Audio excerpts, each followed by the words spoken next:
Bismillahirrahmanirrahim. Assalamualaikum dan salam sejahtera. Selamat datang ke channel Cikgu Duan. Bagi yang pertama kali masuk ke channel Cikgu, jangan lupa like, share dan subscribe dan tekan butang loceng di bawah. Video kali ini Cikgu ingin kongsikan sambungan bab 1 Sains Tingkatan 3 KSSM. Mekanisme penglihatan manusia. Mata bergerak balas terhadap rangsangan cahaya. Semasa kita melihat objek, cahaya dari objek tersebut masuk ke dalam mata dan terfokus di atas retina untuk membentuk imej. Ni. Yang inilah yang kita seharian duk tengok. Tengok apa? Tengok sekeliling lah. Tengok kereta, tengok baju, tengok pokok apa semua. So yang inilah mekanisme dia. Cahaya daripada objek kereta sebagai contoh masuk ke dalam mata, lepas tu melalui kantas seterusnya fokus kepada retina. So ini dia. Cahaya dari objek yang dilihat masuk ke dalam mata melalui kornea. Imej cahaya akan menembusi gelem air, kanta mata dan gelem akar, lalu membentuk imej di atas retina. Imej yang terbentuk di atas retina adalah lebih kecil dan tersongsang sisi. Fotoreseptor pada retina akan menghasilkan impas dan seterusnya saraf optik menghantar impas ke otak. Apa fungsi otak? Tafsir impas dan menghasilkan imej dalam keadaan tegak. So inilah yang kita duk tengok seharian. Yang ni lah mekanisme dia, macam mana dia berfungsi. Saiz pupil ataupun anak mata dipengaruhi oleh keamatan cahaya. Apabila cahaya terlalu terang, cerah, anak mata akan mengecil, dan apabila cahaya terlalu malap, anak mata pupil akan membesar. Pendengaran pula. Telinga bergerak balas terhadap rangsangan bunyi. Tadi cahaya, ni bunyi pula. Apabila kita mendengar bunyi masuk ke dalam telinga melalui cuping telinga. Inilah. Cuping telinga kumpul dan salur gelombang bunyi ke salur telinga. Salur telinga menyalurkan gelombang bunyi ke gegendang telinga. Gegendang telinga bergetar apabila terkena gelombang bunyi. Osika menguatkan getaran bunyi. Jendela bujur membawa getaran bunyi ke koklea. Seterusnya reseptor dalam koklea menghasilkan impas saraf. Saraf auditori membawa impas saraf ke otak dan otak tafsir impas saraf sebagai bunyi. Bunyi apa? Bunyi telefon, bunyi ayam berkokok. So semua itulah otak yang tafsir. Hak deria penglihatan. Iaitu apa dia? Blind spot, bintik buta. Ialah titik dalam retina mata yang tak dapat mengesan imej.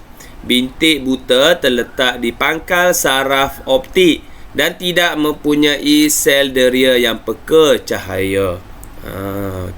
So semua orang ada ni bintik buta. Oleh itu kita tidak dapat melihat objek jika imej jatuh di atas bintik buta. Kita tak nampak. Ia berlaku apabila objek yang kita lihat berbeza daripada keadaan sebenarnya. So ini apa dia? Ilusi optik.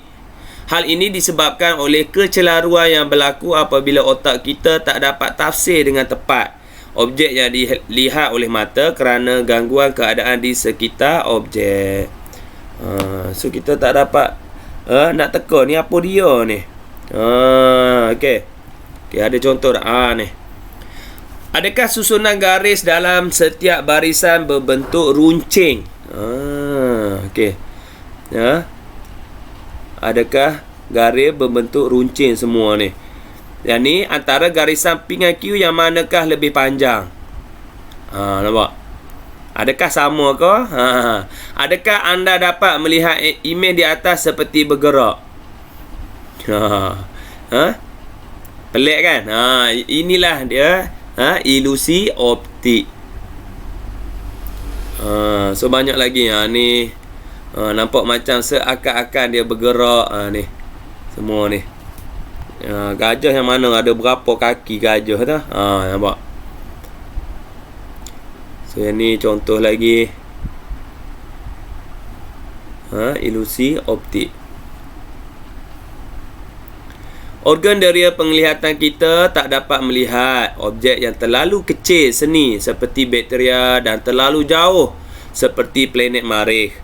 Oleh itu, ciptaan sains dan teknologi dapat membantu mengatasi had keupayaan organ deria penglihatan kita.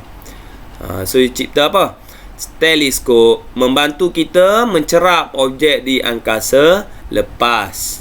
Apa lagi? Binokular membantu kita melihat objek yang jauh. Mikroskop membantu kita melihat objek seni seperti bakteria. Okey. Kecacatan penglihatan dan cara membetulkannya. Terdapat beberapa jenis kecacatan penglihatan. Rabun jauh, macam cikgu lah, rabun jauh. Rabun dekat, astigmatisma, buta warna. Setengah kecacatan boleh diatasi dengan rawatan seperti melakukan pembedahan ataupun pakai spek cermin mata. Walau bagaimanapun, buta warna adalah kecacatan yang tak boleh dirawat. Sebab itulah buta warna ni salah satu nak buat syarat nak buat lesen memandu. Salah satu dia uji ni. Adakah kita seorang yang buta warna ataupun tak? Okey, rabun jauh.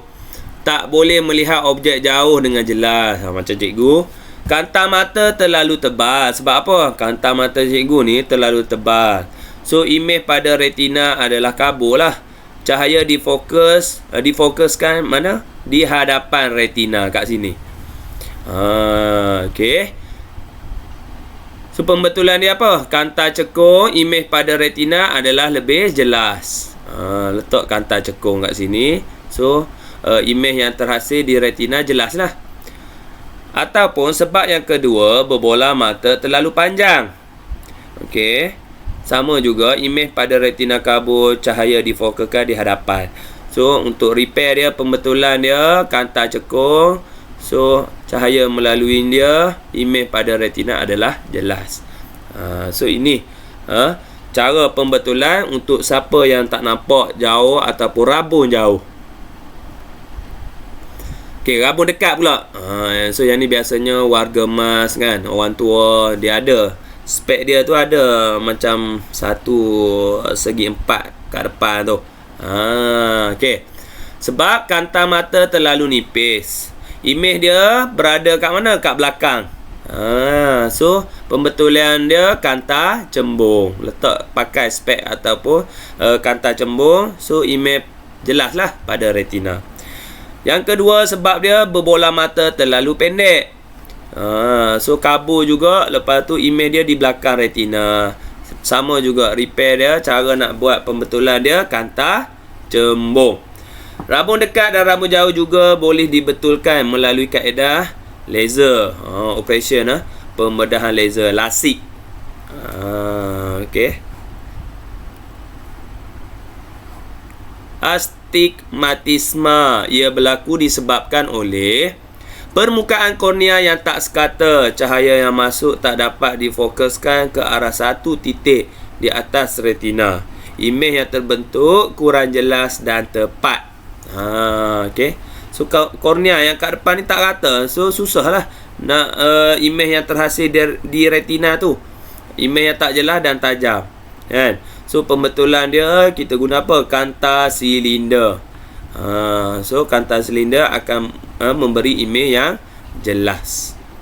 So, yang ni masalah bagi kornea yang tak rata. Nama dia astigmatisma. Astigmatisma. Had deria pendengaran pula. Telinga manusia hanya boleh mendengar bunyi dengan julat frekuensi 20 hingga 20,000 Hz sahaja. Okey, apabila semakin meningkat usia, julat pendengaran akan menjadi semakin kecil. So, biasalah bila pelan-pelan tua ni, Allah tarik dah nikmat sikit. Stetoskop digunakan untuk mendengar denyutan jantung. Okey, kalau nak dengan dekat telinga je tak berapa nak betul. Alat bantuan pendengaran. Okey. Yang ada masalah boleh guna alat tu. Kecacatan pendengaran dan cara membetulkannya. Pekak merujuk kepada kehilangan pendengaran separa atau sepenuhnya. Hal ini mungkin berlaku akibat jangkitan bakteria ataupun kecederaan mana-mana struktur dalam telinga. Proses penuaan pun mungkin. Macam cikgu bagi tahu tadilah, bila dah tua kan. Mendengar bunyi yang kuat dalam jangka masa yang panjang. Pekak dapat dibetulkan dengan menggunakan alat bantuan pendengaran, implan koklia, pembedahan dan penggunaan ubat-ubatan. Ini cara atasi dia. Normal koklia. Okey. So damage ni yang rosak. Okey. So bila dah rosak struktur bahagian telinga, jadi susah lah. Tak dengar lah. Ubat-ubatan, alat bantuan pendengaran. Wallahualam. So setakat itu saja perkongsian cikgu untuk kali ini. Kalau anda suka video cikgu, jangan lupa like, share dan subscribe dan tekan butang loceng di bawah. Sehingga berjumpa lagi dalam video akan datang. Wallahualam. Assalamualaikum.